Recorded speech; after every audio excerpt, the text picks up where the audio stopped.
तो चलिए video start करते हैं। पिछले एपिसोड के लास्ट में हमने देखा था कि हो यू हाउ और स्नो एम्प्रेस बातें कर रहे थे। अब आगे देखेंगे। हो यू हाउ को आखिरकार समझ आया कि स्नो एम्प्रेस ने क्यों कहा था कि वह उसके अंदर भविष्य की आशा देख सकती है। अगर वह डीटियन जैसी शक्ति प्राप्त कर सके तो इसका मतलब होगा कि वह दुनिया के शिखर पर होगा। जब ऐसा होगा और अगर वह गॉडली सीट प्राप्त कर सके तो भगवान बनना उसके लिए सबसे स्वाभाविक परिणाम होगा। तो यही बात थी। अब मैं समझ गया। धन्यवाद स्नो लेडी। पोयहाव ने ईमानदारी से कहा। अब स्नो लेडी उसके लिए एक शिक्षक और मित्र दोनों बन चुकी थी। जब से स्नो एम्प्रेस वास्तव में जागृत हुई थी, तब से उसने होयुहाव की बहुत सहायता की थी, चाहे वह युद्ध भूमि पर हो या शिक्षण में। स्नो एम्प्रेस ने हल्की गुराहट की और बोली, धन्यवाद की जरूरत नहीं है। भले ही मैंने कहा कि तुम जब चाहो आराम कर सकते हो, लेकिन इसका मतलब ये नहीं कि आलसी बन जाओ। तुम्हें अपना काम मेहनत से करना होगा। अच्छा, अब जाकर लिटिल बाय को ले आओ। मुझे लगता है वह अब तक भूखा होगा। होयुहाव को जैसे झटका लगा। सच है, इतने दिन हो गए और मैंने लिटिल बाय को कुछ खाने को नहीं दिया। हाँ, बिग माओ और सेकंड माओ भी तो स्पेक्ट्रल डेमीप्लेन में है। होयुहाव ने स्नो लेडी को अपने शरीर में लौटने दिया और कमरे से बाहर निकल आया। उसने नानचिक्यू को ढूंढा, बिग माओ और सेकंड माओ को बाहर निकाला ताकि वह उन्हें कुछ खिलाने ले जा सके, और फिर तेजी से शहर से बाहर दौड़ा। स्नो एम्प्रेस के मार्गदर्शन से होयुहाव ने जल्दी ही आइस बेयर किंग यानी लिटिल बाय को ढूंढ लिया।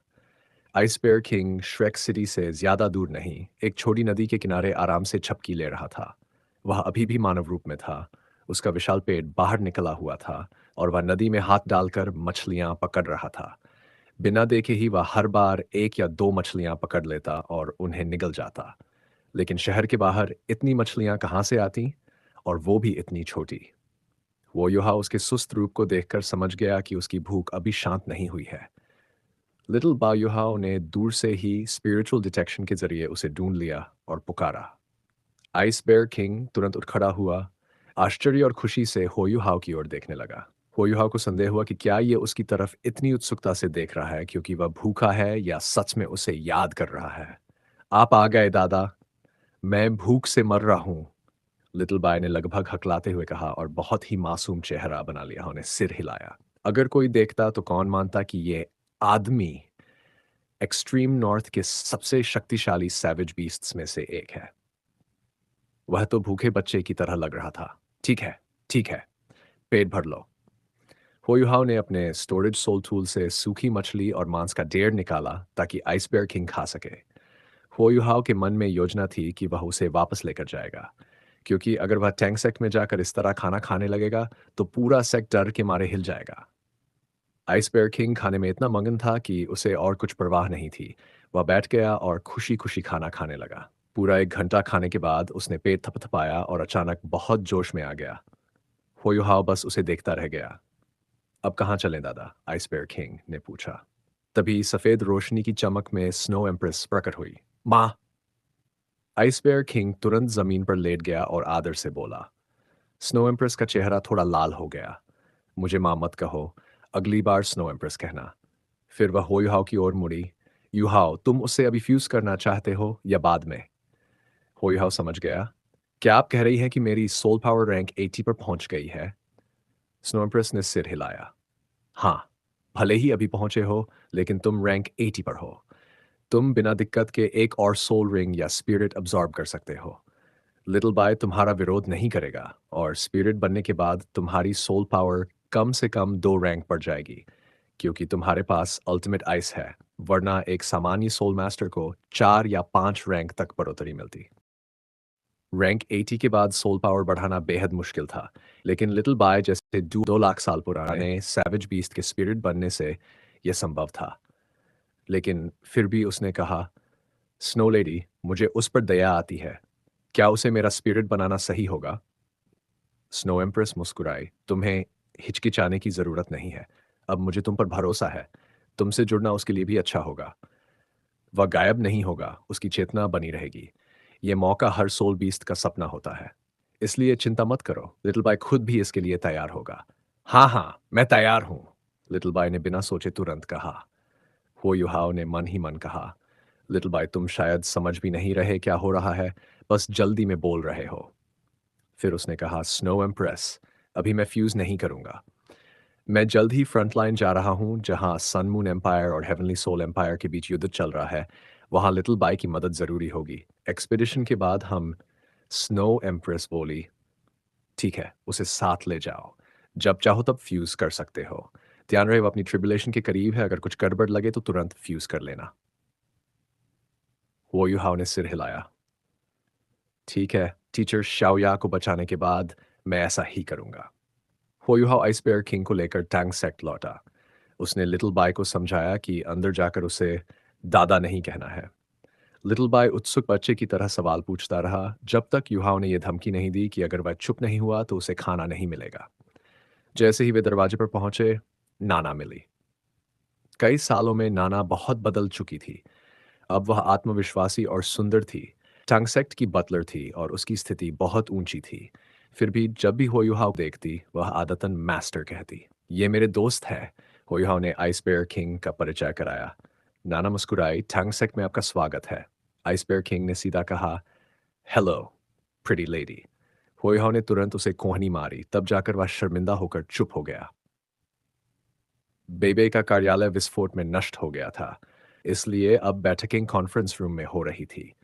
वहां टैंग सेक्ट के वरिष्ठ सदस्य इकट्ठा थे।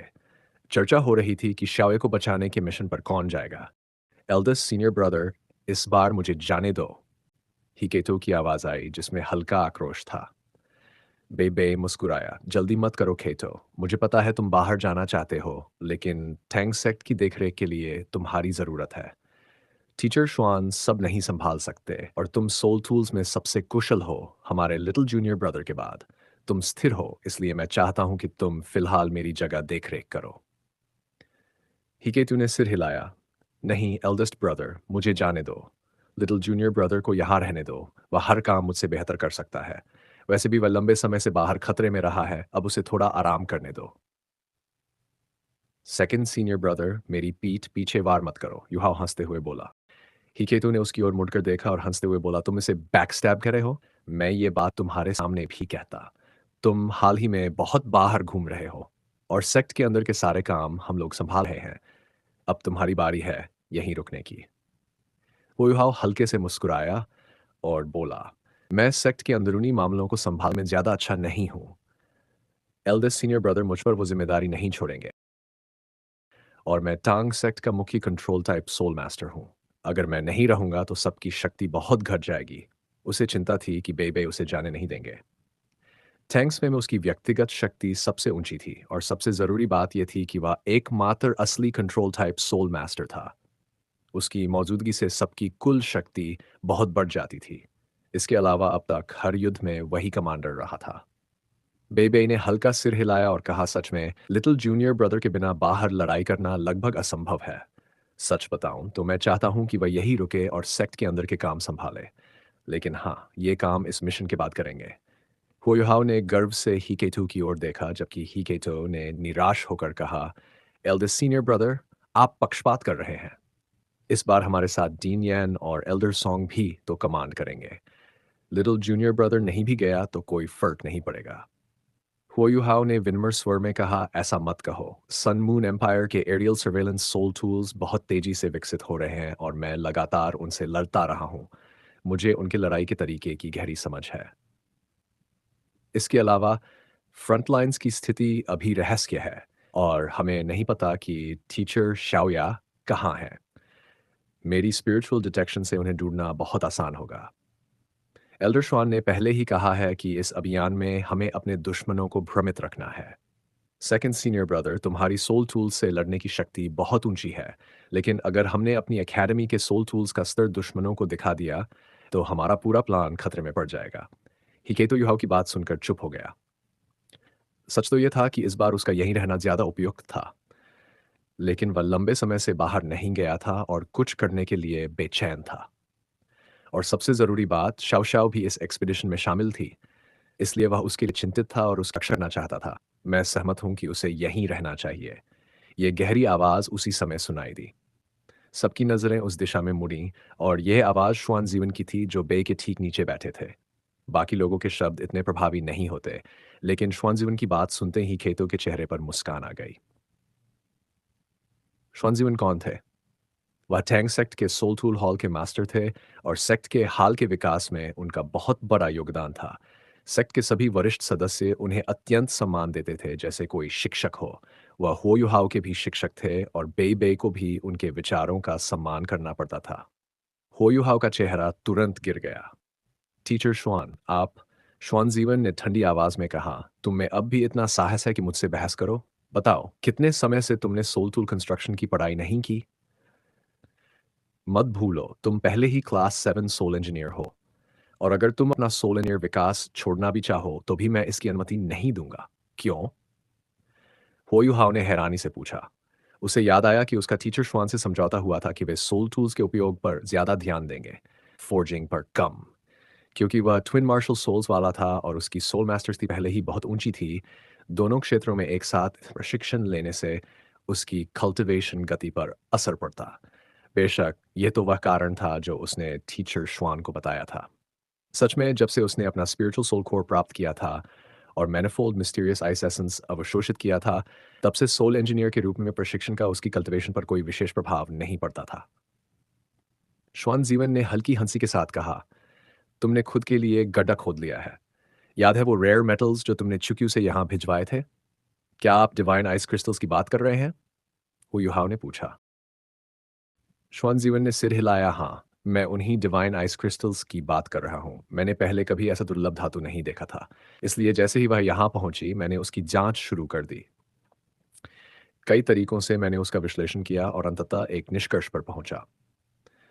श्वान जीवन खड़े हुए, सबकी ओर देखा और धीमे स्वर में बोले, डिवाइन आइस क्रिस्टल की गुणवत्ता दुनिया की किसी भी शीर्ष रेयर मेटल के बराबर है, बल्कि उससे भी बेहतर हो सकती है। इसका मतलब है कि इनसे क्लास 9 सोल टूल्स बनाए जा सकते हैं। यहाँ तक कि क्लास 10 सोल टूल्स के लिए भी ये उपयुक्त है। मैंने च्यूक्यू से सुना है कि तुमने इनकी काफी मात्रा प्राप्त की है। होयुहाव ने जल्दी से कहा, हाँ, मैंने बहुत सारे इकट्ठे किए हैं टीचर श्वान, मैं ये सब आपको दे दूंगा। बाद में जब जरूरत होगी तो आप मेरे लिए एक उपयुक्त सोल टूल बना दीजिएगा। स्वान जीवन ने कहा, हाँ, डिवाइन आइस क्रिस्टल बहुत मूल्यवान है, लेकिन शायद तुमने ये नहीं सोचा कि मैं इससे कुछ फोर्ज नहीं कर सकता। क्या? वो युहाव ने हैरानी से पूछा, क्यों? टीचर श्वान तो अब क्लास 9 सोल इंजीनियर है। भले ही उन्होंने हाल ही में यह सत्र प्राप्त किया हो, लेकिन सोल टूल्स के ज्ञान और फोर्जिंग में वह पूरे महाद्वीप के सर्वश्रेष्ठ में से है। तो फिर ऐसी दुर्लभ धातु का क्या उपयोग जिसे टीचर श्वान भी फोर्ज नंच कर सकें? श्वान जीवन ठंडी हंसी हंसे और बोले, क्योंकि डिवाइन आइस क्रिस्टल्स को फोर्ज करते समय वे लगातार अत्यधिक ठंड छोड़ते हैं। ये ठंड लगभग -100 डिग्री होती है और इतनी ठंड में मैं भी काम पूरा नहीं कर सकता। फोर्जिंग और इनग्रेविंग दोनों में पूर्ण एकाग्रता चाहिए होती है। जरा सी गलती सब बिगाड़ देती है। ऐसे में मैं फोर्ज कैसे कर सकता हूँ? इसका मतलब यह है कि डिवाइन आइस क्रिस्टल बेहतरीन धातु है, लेकिन इसे फोर्ज करने वाला केवल तुम हो सकते हो, क्योंकि तुम्हारे पास अल्टीमेट आइस मार्शल सोल है और तुम इस ठंड से नहीं डरते। होयुहाव का चेहरा जम गया। अब वह समझ गया कि अपने ही पैर पर कुल्हाड़ी मारना क्या होता है। टीचर चुआन का मतलब था कि पूरे टैंग सेक्ट, शायद पूरे महाद्वीप में वही अकेला व्यक्ति था जो डिवाइन आइस क्रिस्टल्स को फोर्ज कर सकता था। और ऐसी शीर्ष सामग्री का उपयोग केवल शीर्ष सोल टूल्स के लिए होना चाहिए जिसके लिए भारी मेहनत जरूरी थी। लेकिन वह अभी फोर्जिंग में केवल क्लास 7 स्तर पर था, यानी टीचर श्वान उसे रोकना चाहते थे ताकि वह आगे सीख सके। टीचर श्वान, अगर फोर्जिंग के दौरान इतनी ठंड निकलती है तो क्या इससे उसकी गुणवत्ता पर असर नहीं पड़ेगा? अगर अंदर की ठंड खत्म हो गई तो फोर्जिंग सफल होने पर भी उसका मूल्य नहीं रहेगा, है ना? हुयुहाव ने कहा, इसकी चिंता मत करो, मैंने पहले ही इस पर प्रयोग किए हैं। डिवाइन आइस क्रिस्टल्स को मैंने शीर्ष रेयर मेटल कहा है, तो यूं ही नहीं। जब इन्हें बाहर से मारा जाता है या इनमें सोल पावर प्रवाहित की जाती है, तो ये अत्यधिक ठंड छोड़ते हैं। लेकिन जैसे ही ये क्रियाएं बंद होती हैं, ठंड वापस खिंच जाती है। यानी इनकी ऊर्जा भीतर सुरक्षित रहती है और ये अपनी मूल अवस्था बनाए रखते हैं। इस तापमान परिवर्तन के कारण मैं इन्हें फोर्ज नहीं कर सकता, वरना अब तक सोल टूल्स बना चुका होता। अब तुम्हारे पास क्या कहने को बचा है? होयुहाव ने मजबूर हंसी के साथ कहा, क्या यह काम मेरे लौटने के बाद तक रुक नहीं सकता? नहीं। संजीव ने दृढ़ स्वर में कहा, तुम इतने समय से बाहर घूम रहे हो और न तो फॉर्जिंग पर ध्यान दे रहे हो, न सोल इंजीनियर के रूप में मेहनत कर रहे हो। अगर ऐसा चलता रहा तो तुम अपनी प्रतिभा खो दोगे। मत सोचो कि तुम प्रतिभाशाली हो तो जो चाहो कर सकते हो। तुम अभी युवा हो, लेकिन अगर ध्यान भटका तो तुम्हारा भविष्य सीमित रह जाएगा। इसलिए अब तुम्हें ध्यान केंद्रित करना होगा। मैं तुम्हें इस बार जाने नहीं दूंगा। तुम टैंक सेक्ट में रहोगे, अंदरूनी मामलों को संभालोगे और मेरे साथ सोल टूल्स क्राफ्टिंग सीखोगे। बहुत समझदारी की बात कही, टीचर श्वान। हिकेतु ने तुरंत चापलूसी की। श्वान जीवन ने उसे घूरा और कहा, कोशिश मत करो। न वह जा सकता है, न तुम। युहाव सही कह रहा है कि अभी हमें शांत रहकर अपनी शक्ति इकट्ठा करनी है। हम सन मून एम्पायर के सामने अपनी क्राफ्टिंग क्षमता उजागर नहीं कर सकते। और तुमने फोर्जिंग में पहले ही क्लास 8 सोल इंजीनियर का स्तर छू लिया है, इसलिए तुम्हें भी यहीं रहकर सीखना होगा। मुझे लगता है कि जब तुम्हारी सोल पावर रैंक 80 पर पहुंचेगी, तुम क्लास 8 सोल इंजीनियर बन जाओगे। ही केतु ने लंबा चेहरा बनाया, इतना आसान नहीं है। मैं अभी सिर्फ रैंक 75 पर हूँ। स्वान जीवन शांत स्वर में बोले, तुम्हें स्थिर रहना होगा। और अगर तुम चले गए तो यहाँ सिर्फ मैं बचूंगा। सारे काम मेरे ऊपर आ जाएंगे। वैसे भी तुम्हारा वहां जाना ज्यादा काम का नहीं है, इसलिए यहीं रहकर मेहनत करो। जब हमारी 3 सोल इंजीनियर लीजन्स बन जाएंगी, तब जाकर जो करना चाहो कर लेना। अभी के लिए मेरे लिए मेहनत करो। ही केतु वापस अपनी सीट पर बैठ गया। वह टीचर श्वान को नाराज कैसे कर सकता था? वह तो अभी उनसे क्लास 9 सोल इंजीनियर बनने की राह में मार्गदर्शन चाहता था। हालांकि वह बाहर न जा पाने से थोड़ा निराश था, लेकिन पिछले 1 वर्ष में उसकी कल्टीवेशन और सोल टूल्स के प्रति समझ तेजी से बढ़ी थी। उसकी शक्ति अब पहले से कई गुना अधिक थी। इसलिए भले ही वह उदास था, फिर भी कुछ कहने की हिम्मत नहीं जुटा पाया। बेबेन हो युहाओ की ओर देखा। वह अभी भी काफी असमंजस में था, क्योंकि अगर हो युहाओ उनके साथ जाता तो उनके मिशन की सफलता की संभावना बहुत बढ़ जाती। लेकिन श्वानजीवन ने टैंगसेट के लिए अपना खून पसीना एक कर दिया था, और अब कोई भी उसके फैसले के खिलाफ कुछ नहीं कह सकता था। हो युहाओ ने अचानक कहा, टीचर श्वान, मुझे क्या करना होगा ताकि आप मुझे जाने दें? असल में मैंने हाल हाल के दिनों में बिल्कुल भी लापरवाही नहीं की है। श्वानजीवन ठहाका लगाते हुए बोला, लापरवाही नहीं की? अच्छा, तो इसे साबित करना आसान है। सोल इंजीनियर्स अपने तरीके से बात साबित करते हैं। तुम्हें मेरे लिए एक क्लास स्टेज सोल टूल बनाना होगा और ये दिखाना होगा कि तुम उसे इस्तेमाल कर सकते हो। तभी ये साबित होगा कि तुमने सच में मेहनत की है। इसके अलावा तुम्हें उसे पूरी तरह से इस्तेमाल करना आना चाहिए। अगर ऐसा नहीं कर पाए तो तुम सेक्ट के अंदर ही रहोगे, और तब तक बाहर जाने के बारे में सोचो भी मत, जब तक कि तुम सोल दोलुओ नहीं बन जाते और क्लास 8 सोल टूल नहीं फोर्ज कर लेते। क्या ख्याल है मेरा सेक्ट लीडर? बेबे ने श्वान जीवन की ओर देखा, फिर हुओ युहाओ की तरफ मुड़कर असहाय भाव से देखा। अगर वे शाओया को बचाने नहीं जा रहे होते, लाइक, तो वह इस फैसले पर ताली बजाता। लेकिन यह मिशन बेहद खतरनाक था, और अगर हुओ युहाओ साथ होता तो वे अपने विरोधियों की हर चाल पहले से भांप सकते थे। फिर भी वह श्वान जीवन का विरोध नहीं कर सकता था, इसलिए उसने बस सिर हिलाया और कहा, मैं सहमत हूँ। बेबे ने मन ही मन सोचा, छोटे भाई, अपनी किस्मत खुद बनाओ।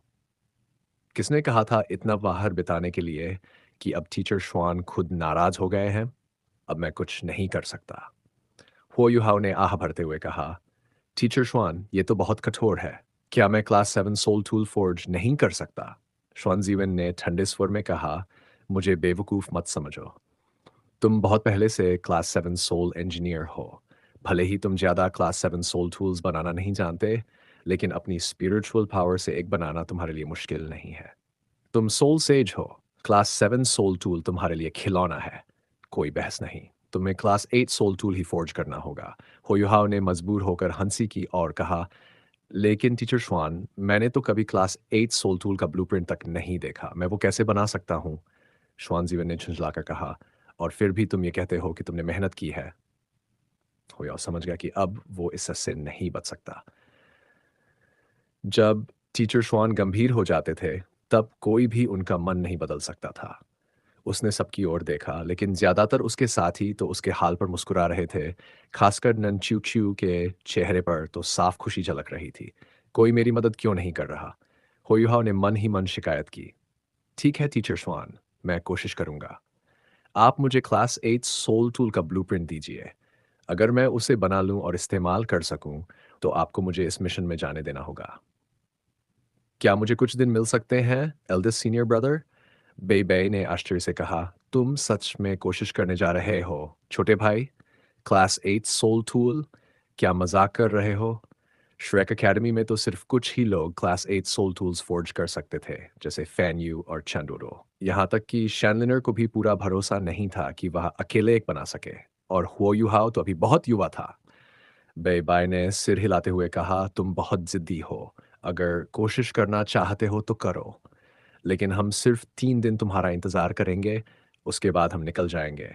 इन 3 दिनों में मैं सेक्ट के काम संभाल लूंगा और तुम अपनी तैयारी कर लो। बेई को अभी यह भी सोचना था कि हुआ युहाओ साथ नहीं आया तो तांग्या को कैसे बचाया जाए। सामने वाले मोर्चे की स्थिति अभी स्पष्ट नहीं थी, इसलिए उसे जानकारी इकट्ठा करनी थी। हुयुहाओ पूरे टांग सेक्ट में युद्ध और रणनीति का सबसे बड़ा जानकार था। बाकी लोगों ने भले युद्ध देखा हो, लेकिन असल में कमान हमेशा हुयुहाओ के हाथ में रही थी। ही केटू भी इस बार नहीं जा रहा था, इसलिए उनकी स्थिति और कठिन थी। हुयुहाओ ने निराश होकर कहा, ठीक है, 3 दिन ही सही। टीचर श्वान, कृपया जल्दी से मुझे वो ब्लूप्रिंट्स दीजिए। मैं अभी शुरू करता हूँ। श्वानजीवन मुस्कुराया। शरारती लड़के, अब समझ आया कि लड़ाई से पहले भाला धारदार करना जरूरी होता है। बाहर घूमने फिरने की आदत छोड़ो और अब ध्यान लगाओ। चलो मुझे दिखाओ कि तुम क्लास 8 सोल टूल कैसे फोर्ज करते हो। हाँ, जब शुरू करो तो मुझे बुलाना, ऐसा मत सोचो कि धोखा दे सकोगे। इस बार कोई मदद नहीं मिलेगी। क्या मैं धोखा देने वाला लगता हूँ? हुओयुहाओ ने विरोध में कहा, लेकिन उसके दिल की धड़कन तेज हो गई थी। वह फैन्यू के पास जाकर मदद लेना चाहता था। उसे यकीन था कि क्लास 8 सोल टूल इस्तेमाल करने में उसे कोई दिक्कत नहीं होगी। क्लास 8 सोल टूल को पूरी तरह इस्तेमाल करने का मतलब था उसकी पूरी क्षमता को बाहर लाना। और अब होयुहाओ को अपने आध्यात्मिक सोल कोर के कारण विश्वास था कि यह मुमकिन है।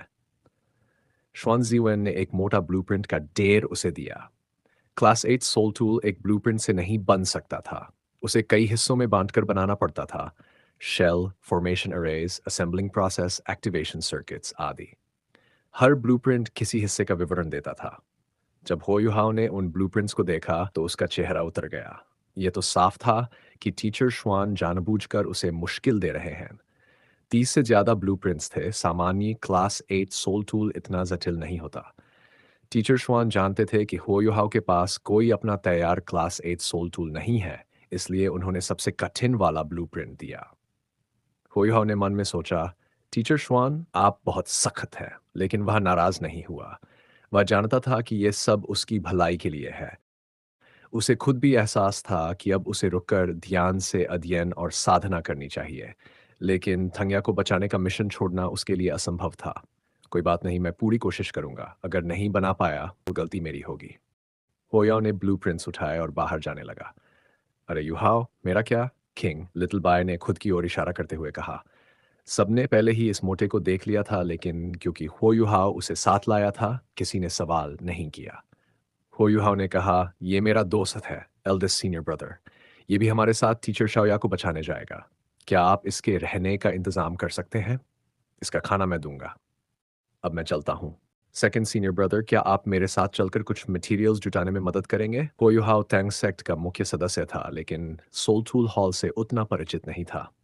हाल ही में हॉल को कई बार नया बनाया गया था, इसलिए उसे नहीं पता था कि जरूरी धातुएं कहाँ मिलेंगी। टीचर शुआन की सख्ती से बचने के लिए उसने ही केटो की मदद ली। ही केटो मुस्कुराया और उसके साथ चल पड़ा।